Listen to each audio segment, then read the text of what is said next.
There is a story I often share here. It's about a man in my village where I grew up. I grew up in a village that is called Idumugulu, and Idumugulu is in another large community called Amedokian. He was a goldsmith,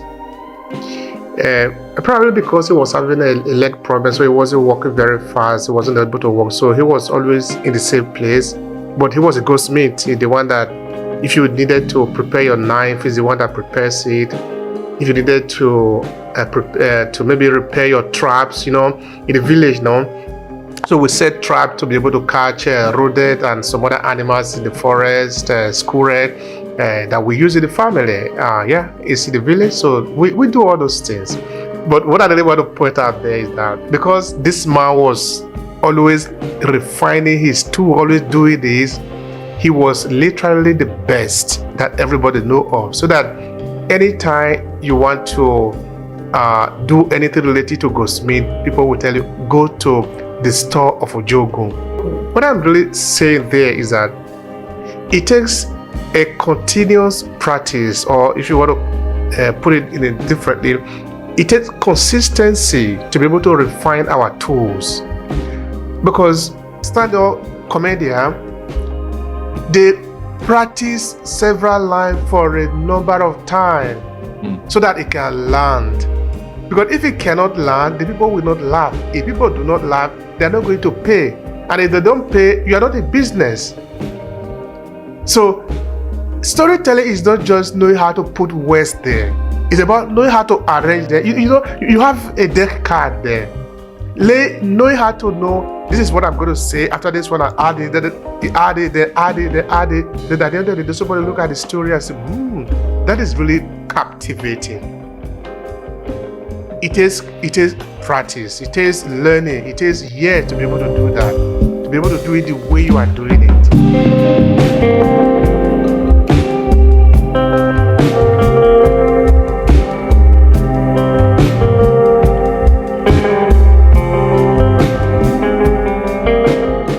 But suffice it to say that knowing others is intelligence, knowing yourself is true wisdom.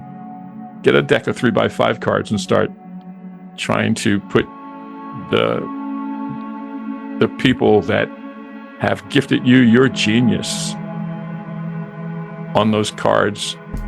Name on the front, what you learn from them on the back, and that's where your genius comes from.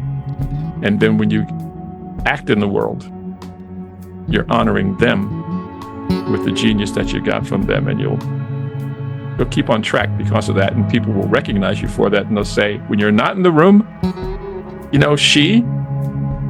this is a good one, consistently, always shows up in an honorable way. I trust her. It takes practice. And the practice actually is what gets us to mastery. There is a story I often share here. It's about a man in my village where I grew up. I grew up in a village that is called Idumugulu, and Idumugulu is in another large community called Amedokian. Now, in Amedokian, there was a man, he's late now. He was a goldsmith. Probably because he was having a leg problem, so he wasn't walking very fast, he wasn't able to walk, so he was always in the same place. But he was a goldsmith, the one that if you needed to prepare your knife, he's the one that prepares it.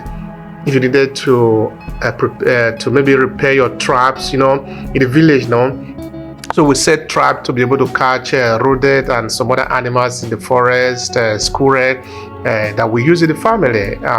It's in the village, so we do all those things. And if you are the one that go for hunting, he can also prepare a gun for you. You know how to do this one, maybe something like double barrel gun and all that. Sometimes the police visited here a number of times for this. But what I really want to point out there is that because this man was always refining his tool, always doing this, he was literally the best that everybody know of. So that anytime you want to do anything related to goldsmith, people will tell you, go to the store of Ojogun. Isojogun, meaning the house of Ojogun, to do your work. So what I'm really saying there is that it takes a continuous practice, or if you want to put it in a differently, it takes consistency to be able to refine our tools.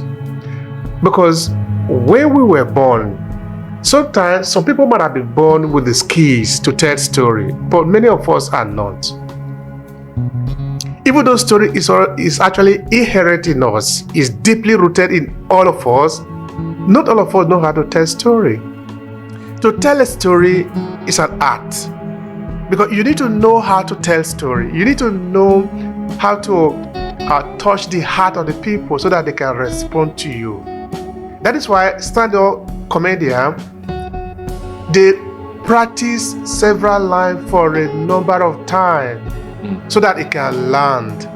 Because if it cannot land, the people will not laugh. If people do not laugh, they are not going to pay. And if they don't pay, you are not in business. So storytelling is not just knowing how to put words there. It's about knowing how to arrange them. You have a deck card there. Knowing how to know this is what I'm going to say. After this one, I add it, then add it. Then at the end of the day, somebody look at the story and say, that is really captivating.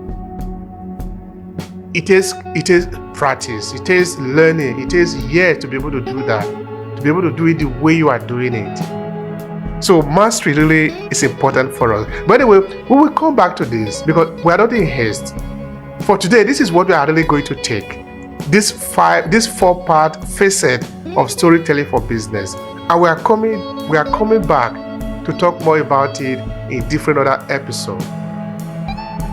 But that is the last one I want to ask you, Athon.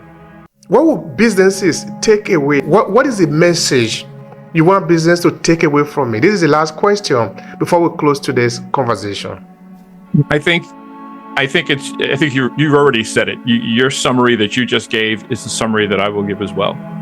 Is that anything that we want to accomplish that's worth doing requires practice.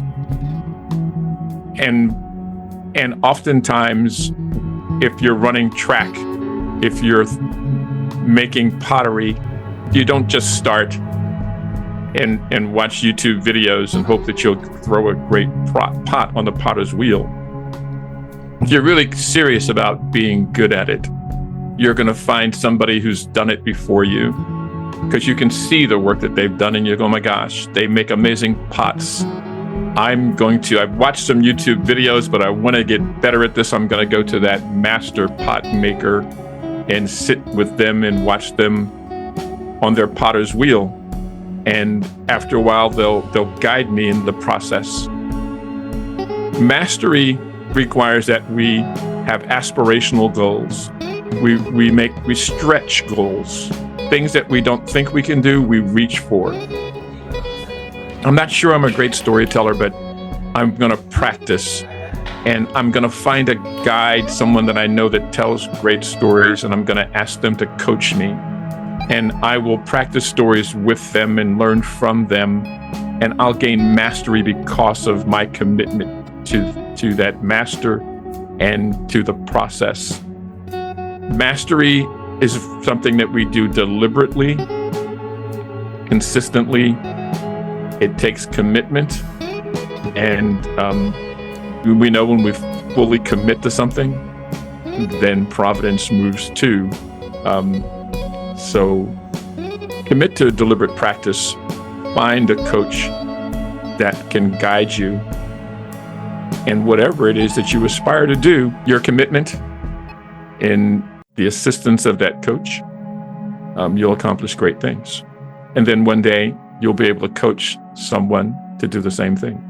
Each one, teach one is kind of the theme for that. And that is highly valuable in the African diaspora community, where we need a lot of knowledge to help an individual to move away from some of the trap that we have and able to shine. So that is a good advice. If you know something that is valuable, teach another person. We need to make sure that the knowledge is passed on in the community. It is our job to do this. So like as you have heard our Athon says, it is important that you continue to practice. There is no way you can become an expert if you don't put in the time. It needs a lot of time if you need results. If you do it casually, you will get casual results. And you don't need casual results if you're in business. So that is why we are insisting that you do it well. And of course, if you need help, Anthony is here. He's an expert in it. He knows what he's talking about. And I'm here too. So come around.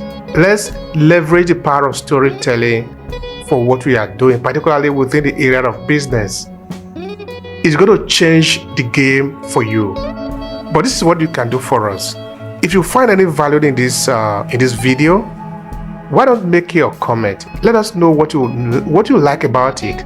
Or maybe you don't even like it. It's okay. Just share with us.